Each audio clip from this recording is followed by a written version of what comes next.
रामलाल की सचिवालय में चपरासी की ड्यूटी थी। वह अपने परिवार के साथ मंत्री जी के बंगले पर ही रहता था।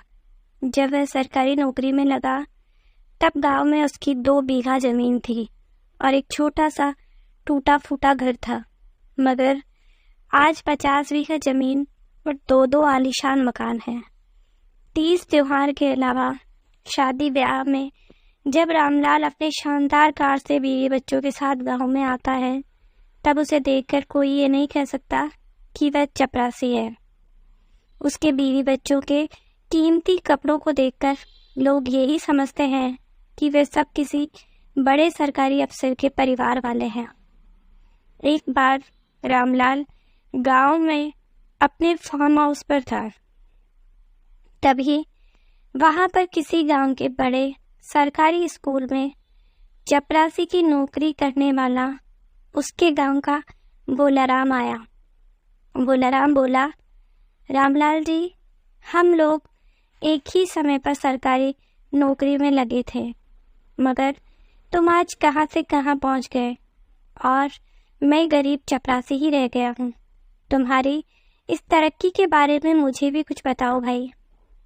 मेरी तरक्की का राज यही है कि मैं सचिवालय में नौकरी करते हुए समय के साथ चलने लगा था और तुम गांव में ही रहकर अपनी पुरानी दकियानूसी बातों के कारण ये फटेहाल जिंदगी बिता रहे हो। मैंने अपनी दोनों बेटियों को शहर में खूब पढ़ाया लिखाया और तुमने अपनी बेटियों को घर में ही बिठा रखा है। अगर वे शहर में पढ़ती तो आज अच्छी नौकरियां कर रही होती। मेरी एक बेटी अब तहसीलदार होने वाली है और दूसरी बेटी कलेक्टर।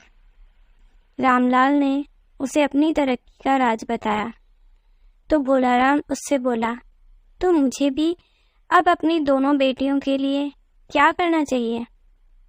तुम अपनी दोनों बेटियों को हमारे साथ शहर भेज दो।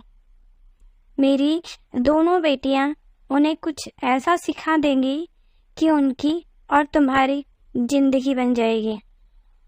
कुछ ही दिनों में वे उन्हें ऐसा बदल देंगी कि उन्हें देखकर तुम ये कह ही नहीं पाओगे कि वे दोनों तुम्हारी ही बेटियां हैं। रामलाल की इन बातों को सुनकर भोलाराम ने अपनी दोनों बेटियों को उनके साथ भेजने की हाँ कर दी। भोलाराम ने अपने घर जाकर ये सभी बातें अपनी बीवी सावित्री को बताई तो वे उससे बोली, शहर में जाकर हमारी दोनों बेटियां कहीं शहर की लड़कियों की तरह मौज मस्ती करने न लग जाएं। मौज मस्ती तो हमारी ये दोनों बेटियां अपने गांव में रहते हुए भी कर ही रही है।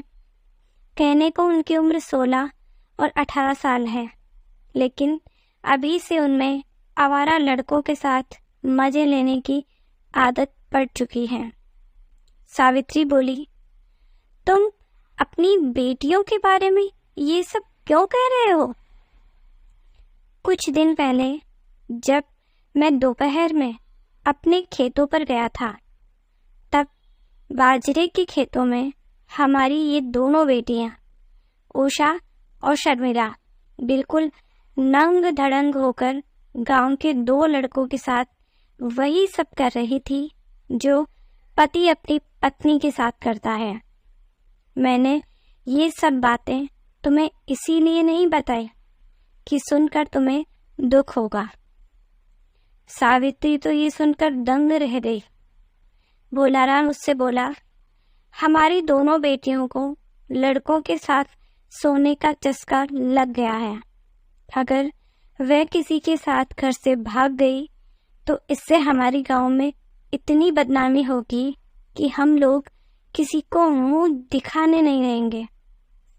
इसीलिए उन्हें रामलाल के साथ शहर भेज देते हैं।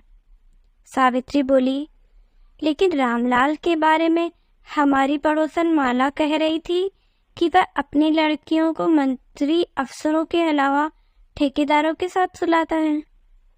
तभी आज वह उनकी कमाई से इतना पैसे वाला बना है। जब उसकी दोनों बेटियां छोटी थी तब वह अपनी बीवी रीना को उनके साथ सुलाता था। अपनी बीवी और बेटियों को पराये मर्दों के साथ सुलाकर रामलाल ने आज अपनी हैसियत बना ली है।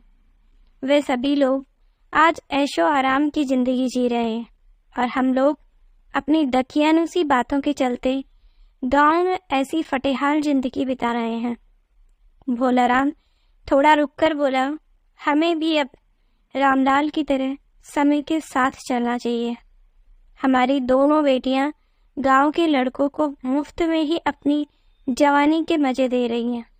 अगर ये दोनों शहर में मंत्री अफसरों व ठेकेदारों को मजा देगी तो हम लोग भी रामलाल की तरह पैसे वाले हो जाएंगे और फिर उन दोनों की अच्छे घरों में शादियां कर देंगे।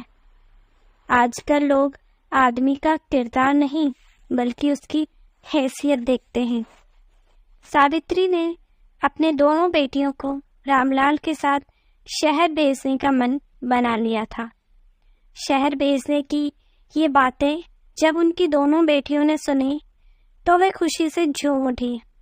सावित्री ने उन दोनों को खुल कर कह दिया था, यहाँ पर तुम दोनों बहनें बाजरे के खेतों में चोरी छिपे लड़कों के साथ सोती हो, लेकिन शहर में पैसे कमाओगी, लेकिन जरूरी उपाय करना मत भूलना।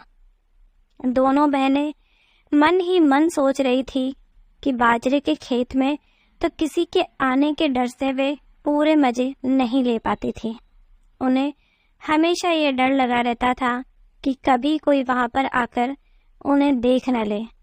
शहर में तो ऐसी लगे कमरे होते हैं, वहां पर किसी के आने का उन्हें डर भी नहीं रहेगा।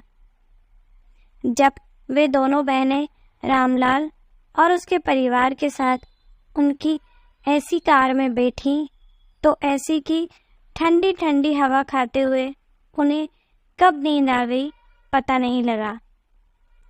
रामलाल की बेटियों में से एक ने ही उन्हें जगाकर कहा, अब शहर आने वाला है, वहाँ के एक मॉल से तुम्हारे लिए कुछ ढंग के कपड़े लेने हैं, जिन्हें पहनकर तुम दोनों बहनें खूबसूरत लगोगी।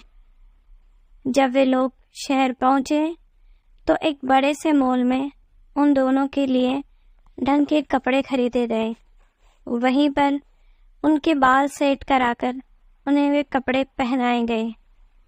आईने में खुद को देखकर वे दोनों बहनें बड़ी इतरा रही थी।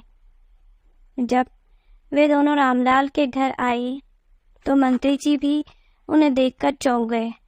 उन दोनों को नहलाकर मेकअप कराकर जब रामलाल की बेटी उन्हें मंत्री जी के कमरे में छोड़ने गई तो मंत्री जी भूखे भेड़िए की तरह उन पर झपट पड़े थे। कुछ ही देर में मंत्री के साथ भी वही हुआ जो बाजरे के खेत में उन लड़कों से होता था। मंत्री की तो खुशी की कोई सीमा ही नहीं थी। उन्होंने कुछ दिन बाद दोनों बहनों को एक ठेकेदार से 1 लाख रुपए दिलवा दिए। अपनी दोनों बेटियों की 1 लाख रुपए की कमाई देखकर भोलाराम तो खुशी से पागल ही हो गया था। भोलाराम ने भी अब समय के साथ चलना सीख लिया था, पर उसे यह नहीं मालूम था कि यह मौज कितने दिन चलेगी। जैसे ही लड़कियों में कुछ बीमारी हुई नहीं या और दूसरी जवान लड़कियां दिखी नहीं कि वे वापस गांव में नजर आएंगी। तो दोस्तों, आपको ये कहानी कैसी लगी प्लीज़ कमेंट में ज़रूर बताइए और हमारे इस कहानियाँ बेहिसाब चैनल को लाइक एंड सब्सक्राइब करना बिल्कुल मत भूलिए। थैंक यू दोस्तों।